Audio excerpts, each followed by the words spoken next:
오는 예수님이 재물이 많은 청년과 어떻게 하면 영생을 얻을 수 있는지, 어떻게 하면 천국에 갈 수 있는지, 구원론에 관한 좀 주제가 좀 무거운데 아주 중요한 대화를 하는 내용입니다. 그래서 오늘 본문 말씀을 묵상하면 기독교의 구원론과 제자도에 관한 귀한 진리가 본문에 담겨져 있습니다.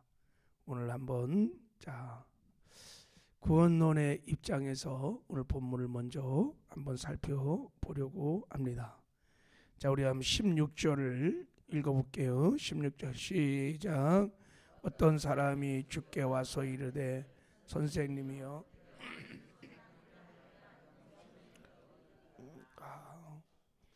이 청년이, 어떤 사람이, 청년이 예수님에게 어떻게 하면 천국에 들어갈 수 있습니까? 라고 질문한 거예요. 여기 내가 무슨 선한 일을 하여야 영생을 얻으리까, 영생을 얻으리까, 구원을 얻으리까, 천국에 들어갈 수 있습니까? 라는 질문이에요. 왜냐하면 이 청년이 돌아간 후에 예수님이 이렇게 말씀하셨어요. 우리 23절, 24절, 25절 한번 쭉 읽어봐요. 시작. 예수께서 제자들에게 이르시되 내가 진실로 너희에게 이르노니 부자는 천국에 들어가기가 어려우니라. 다시 너희에게 말하노니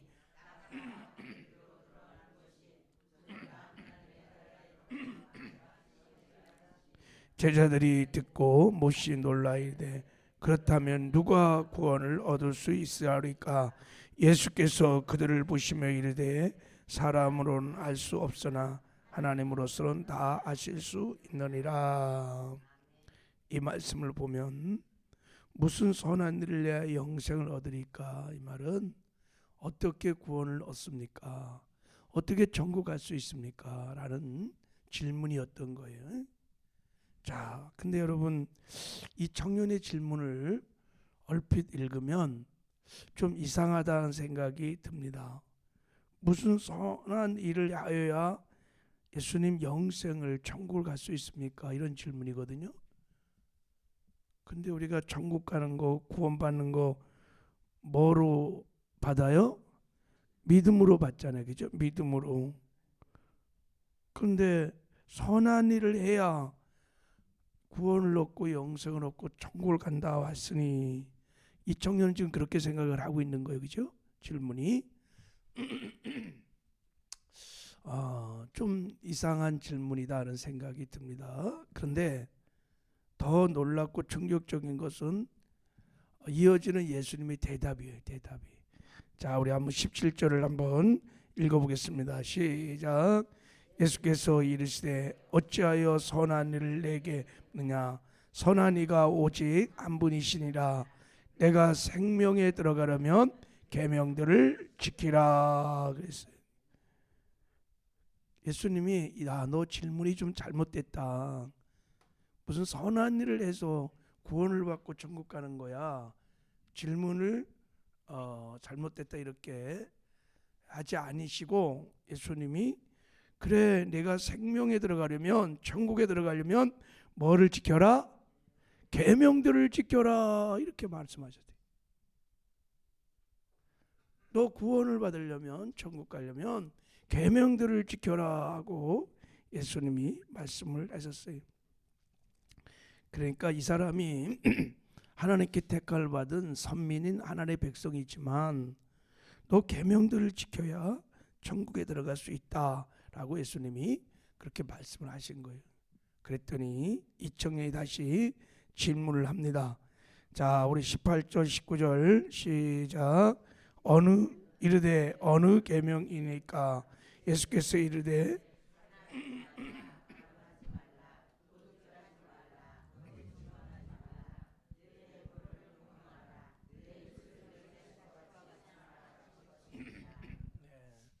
너 계명을 지켜야 천국 갈 수 있다. 그러니까 어느 계명을 지켜야 합니까? 물은 거예요. 그때 예수님이 10계명 중에서 대인계명 5계명부터 9계명까지를 지켜라 그러시고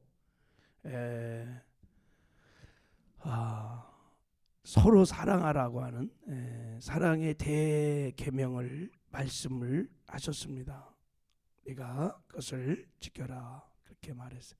그랬더니 청년이 자 20절 읽겠습니다. 시작.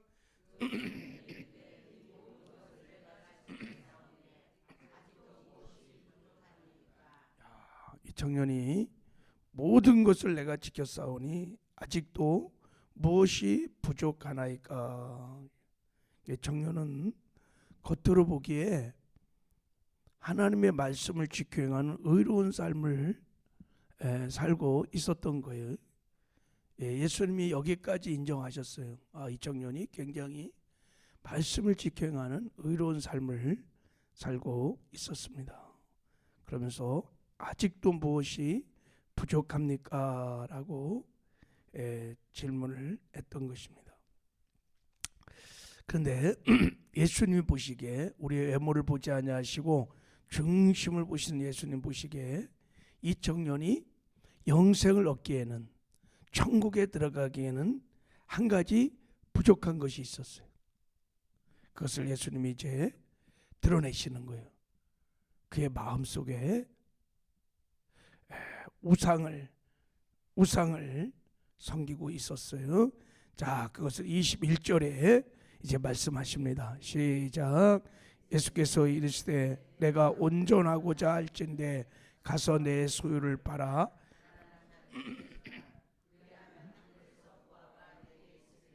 그리고 와서 나를 따르라 하시니 그랬어요.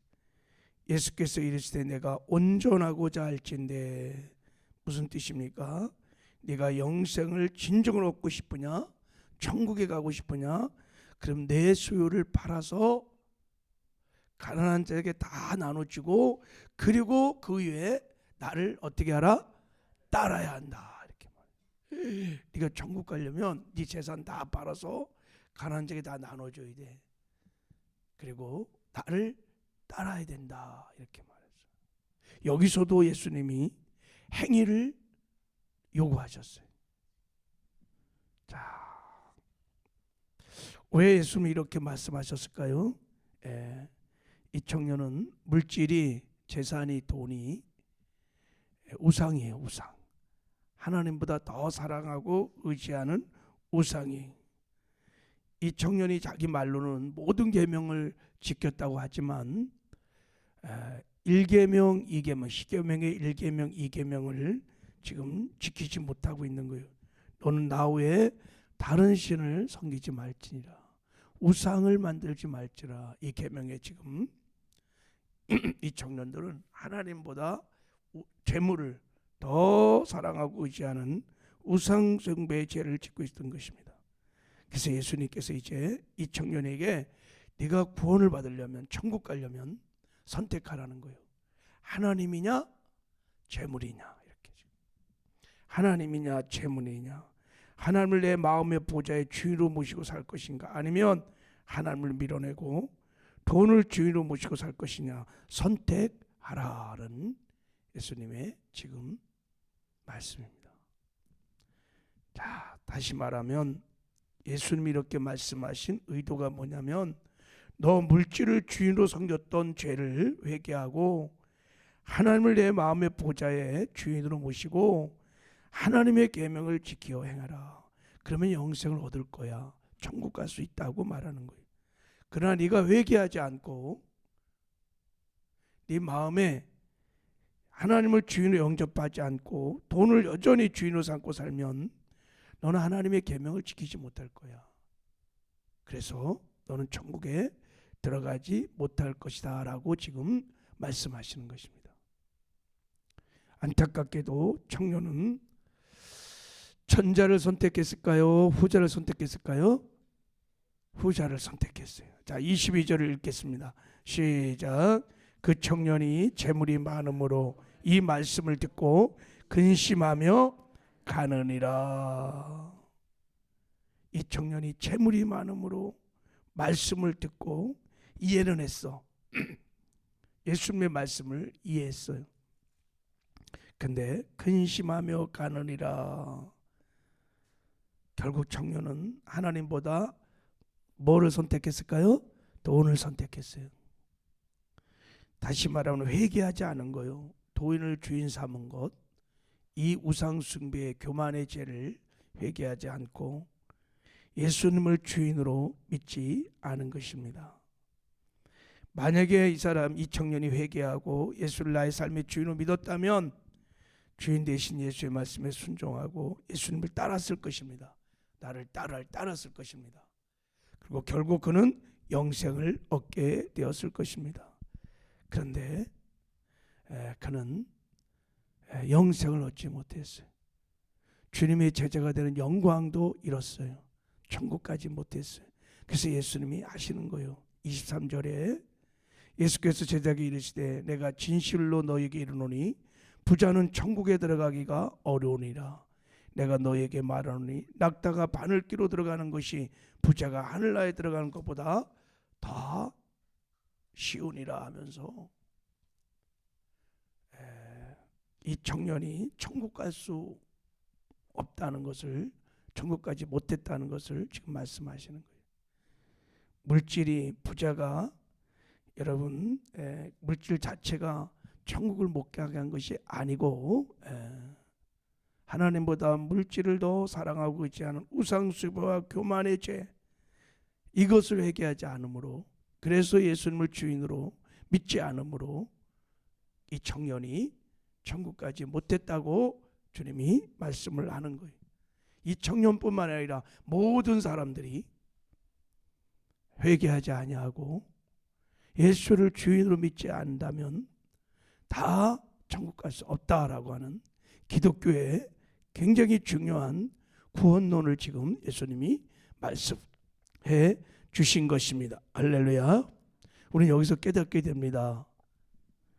진정으로 영생을 얻는 구원의 조건이 무엇인지를 예수님이 너무 쉽게 분명하게 얘기한 거예요. 우리는 회개하고 예수를 내 삶의 주인으로 믿을 때 우리는 구원을 받고 천국에 가는 것을 믿으시길 바랍니다. 무엇을 회개해야 돼요?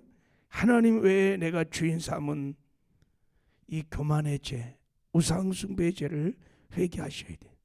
그리고 예수님을 내 삶의 주인으로 영접을 해야 합니다. 모셔드려야 합니다. 그리고 주인 되신 주님의 계명을 따라 살아야 합니다. 왜요? 예수님을 내 삶의 주인으로 믿었으니 당연히 주인의 말씀에 순종하는 것이 종이 당연한 것입니다. 할렐루야. 그러므로 여러분, 우리가 예수를 주인으로 믿고 구원을 받은 이후에 하나님의 계명, 주인 되신 주님의 계명을 지켜 행하는 것은 당연한 것이고, 그렇게 하나님의 계명을 지켜 행하는 것이 진짜 천국 가는 믿음이라는 거예요. 이게 구원받는 믿음이라는 거예요. 내가 정말 회개하고 예수를 믿었다는 증거가 말씀을 지켜 행하는 거예요. 이 믿음이 성화의 구원을 이루어서 마침내 천국에 들어가는 영광을 얻게 될 줄 믿습니다. 여러분, 예수님이 가르쳐주는 이 기독교의 구원론을 우리가 마음에 깊이 명심을 하셔야 합니다. 늘 말씀드리죠. 구원은 과정입니다. 구원은 이루어가는 것입니다. 그래서 이런 구원관이 정립이 돼야 여러분 예수님이 말씀하신 이런 말씀들을 여러분이 잘 이해할 수 있어요. 예수님이 이렇게 말씀하셨어요. 마태복음 5장 20절에 내가 너에게 이르노니 너의 의가 서기관과 바리새인보다 더 낫지 못하면 결코 천국에 들어가지 못하리라. 마태복음 7장 21절에 나더러 주여 주는 자마다 다 천국 갈 것이 아니요 다만 하늘에 계신 아버지의 뜻대로 행하는 자라야 들어가느니라. 요한복음 5장 29절에 보면 선한 일을 행하는 자는 생명의 부활로 악한 일을 행하는 자는 심판의 부활로 나오리라. 선한 일을 행하는 자는 생명의 부활로 천국 가고 악한 일을 행하는 자는 심판의 부활로 지옥 간다는 거예요. 사도 바울도 이렇게 말씀하셨어요. 나의 사랑하는 자들아, 너희가 나 있을 때뿐 아니라 더욱 지금 나 없을 때도 항상 복종하여 두렵고 떨림으로 너의 구원을 이루라. 항상 복종, 무슨 말입니까? 하나님 말씀에 항상 복종하여 너의 구원을 이루어 가라는 거예요. 두렵고 떨림으로. 이런 말씀은 모두 말씀도 살지 않으면 천국에 들어갈 수 없다는 것을 증거하고 있는 거예요. 여러분, 이런 말씀을 행위 구원이다 그러면, 그렇게 생각하면 여러분 기독교의 구원론이 뭔지를 전혀 모르는 사람이에요. 이런 말씀을 읽을 때 이것은 행위 구원이 아니에요. 여러분, 우리가 구원받은 이후에 예수님을 내 삶의 주인으로 영접했기 때문에 주인 대신 주를 모시고 사는 것이 예수를 믿는 거예요. 그러니까 주인 대신 주님의 말씀에 우리가 순종하는 이 행함 있는 산 믿음을 가진 자들이 진짜 천국 가는 믿음을 가진 것입니다. 할렐루야. 그래서 예수님 오늘 본문에 네가 천국 가려면 계명들을 지켜라 라는 말씀을 하신 겁니다. 이해하셨어요? 할렐루야.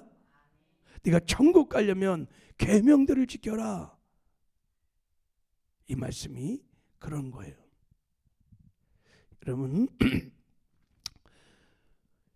우리가 우리 힘으로 능으로는 하나님 말씀대로 말씀을 지켜 의의 삶을 살 수 없어요. 그건 거의 불가능합니다. 그래서 우리를 구원하신 이후에 예수님께서 성령으로 우리 안에 오셔서 우리와 임마누엘 함께 하십니다. 그래서 우리가 성령 충만해서 나는 죽고 성령으로 살면 성령의 능력으로 하나님의 말씀을 지켜 행하는 의의 삶을 살게 될 줄 믿습니다. 그래서 구원을 이루며 이 땅에서도 천국을 맛보며 누리며 살다가 반드시 천국에 들어가는 영광과 승리를 얻게 될 줄 믿습니다. 그래서 여러분, 성령 충만하셔야 돼. 그래서 속사람이 강건해져서 성령과 동행하여 성령의 능력으로 죄도 이기고 세상도 이기고 마귀도 이기고 말씀을 지켜 행하는 의의 삶을 살게 될 줄 믿습니다. 성화의 구원도 이루어가게 될 줄 믿습니다. 천국도 맛보며 누리며 살게 될 줄 믿습니다. 오늘 성령 충만하시기를 주님의 이름으로 축복합니다. 하나님 아버지, 감사합니다. 우리가 짧은 시간이지만 주님이 가르치는 기독교의 구원론을 우리가 깨달았습니다. 주님, 늘 성령 충만케 하여 주셔서 나는 죽고 성령으로 살아 성령의 능력으로 말씀을 지켜 행하는 의의 삶을 살게 하여 주시옵소서. 그래서 일상의 삶에서 우리가 천국을 맛보며 누리며 살게 하여 주시옵시고 마침내 천국에 들어가는 영광과 승리들을 얻게 하여 주시옵소서. 예수님의 이름으로 축복하며 기도했습니다. 하늘에 계신 우리 아버지여, 이름이 거룩히 여김을 받으시오며 나라의 임하옵시며 뜻이 하늘에서 이룬 것 같이 땅에서도 이루어지이다. 오늘날 우리에게 일용할 양식을 주옵시고 우리가 우리에게 죄 지은 자를 사하여 준 것 같이 우리의 죄를 사하여 주옵시고 우리를 시험에 들게 하지 마옵시며 다만 악에서 구하옵소서.